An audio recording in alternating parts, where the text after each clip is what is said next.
নমস্কার বন্ধুরা, বাসাই রান্না বান্নাতে সকলকে স্বাগত। আজ তোমাদের সাথে শেয়ার করব ডিম দিয়ে দুর্দান্ত স্বাদের মোমো রেসিপি। ডিম দিয়ে যে এত সুন্দর মোমো বানিয়ে নেওয়া যায় সেটা বাড়িতে একবার ট্রাই না করলে বিশ্বাসই করতে পারবে না। মোমো বানানোর জন্য প্রথমেই আমি ময়দাটাকে মেখে নিচ্ছি। 1.5 কাপ ময়দা নিয়েছি, তার মধ্যে ময়নের জন্য দিয়ে দিয়েছি সাদা তেল আর 1 চিমটে লবণ দিয়ে ময়নটাকে ময়দার সাথে ভালো করে মিশিয়ে নেওয়ার পর অল্প অল্প জল দিয়ে ময়দাটাকে মেখে নিচ্ছি। দেখো ময়দাটা মাখা কমপ্লিট হয়ে গেছে। আবার ওপর থেকে একটু তেল মাখিয়ে এটাকে আমি রেস্টে রেখে দেব।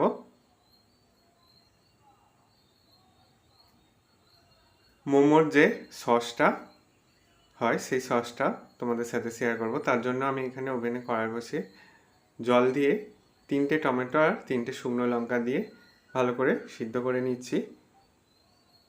এরপর ডিমের ভুর্জি বানানোর জন্য আমি এখানে 3টে ডিম নিয়েছি। ডিমগুলোকে ফাটিয়ে নিয়ে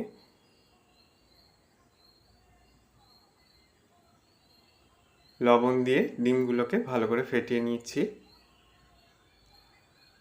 তার মধ্যে সরিষার তেল গরম করে নিয়ে ডিমের ব্যাটারটাকে দিয়ে গ্যাসের ফ্লেম লোতে রেখে ডিমের ভুজিটাকে রেডি করে নিচ্ছি।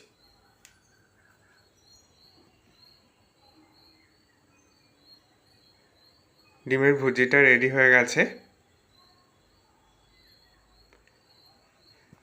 এদিকে টমেটো আর শুকনো লঙ্কাটাকে ঠান্ডা করে নিয়ে পেস্ট করে নিচ্ছি।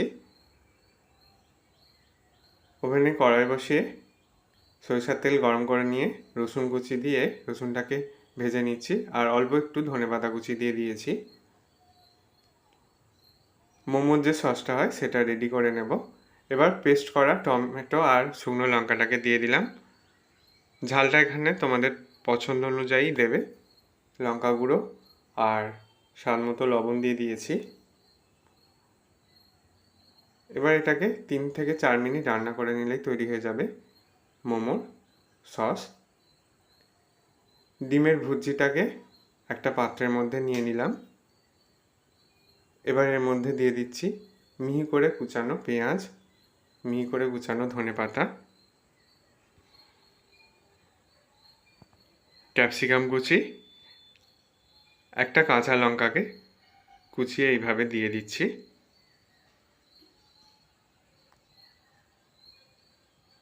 পরিমাণ মতো লবণ আর অল্প একটু চাট মশলা আর দিয়ে দিলাম সয়া সস। এখানে অবশ্যই একটু সয়া সস দেওয়ার চেষ্টা করবে। এরপর উপকরণটাকে ভালো করে মেখে নিচ্ছি। মোমোর পুরটা পারফেক্টভাবে রেডি হয়ে গেছে। ময়দার ডো থেকে লেচি কেটে নিয়ে এরপর লুচির আকারে পাতলা করে বেলে নিয়েছি। পুরটা মাঝখানে রেখে ঠিক যেভাবে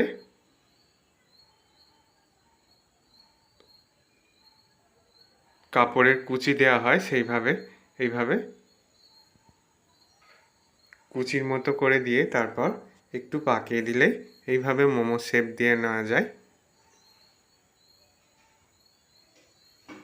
আরও একটা মোমো শেপ তোমাদের দেখিয়ে দিচ্ছি। এইভাবে বেলে নেওয়ার পর পুরটাকে মাঝখানে দিয়ে লুচির এক প্রান্তের সাথে এক প্রান্তটা ভালো করে জুড়ে নিয়ে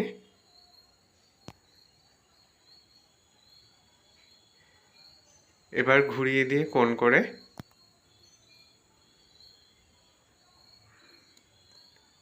ঠিক গোলাপের শেপে মুড়ে নিলেই তৈরি হয়ে যাবে মোমোর শেপ।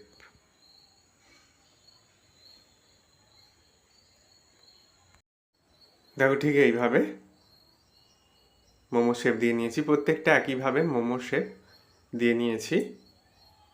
এরপর আগে থেকে আমি জল গরম করতে বসিয়ে দিয়েছিলাম। তার মধ্যে একটা এইভাবে ছিদ্র করা থালা বসিয়ে দিয়েছি। তারপর মোমোগুলোকে দিয়ে তেল ব্রাশ করে দিচ্ছি। এইভাবে এগুলোকে 12 থেকে 15 মিনিট ভাপিয়ে নেব। মোমোগুলো ভাপানো হয়ে গেছে। পারফেক্টভাবে মোমোগুলো রেডি হয়ে গেছে। আমি মোমো সসের সাথে সার্ভ করে নিয়েছি। আশা করি মোমোর এই রেসিপি তোমাদেরও ভালো লাগবে। ভালো লাগলে বন্ধুদের মধ্যে অনেক শেয়ার করো, লাইক কমেন্ট করতে ভুলো না। সকলে সাবধানে সুস্থ থেকো। ধন্যবাদ। এবার পুরো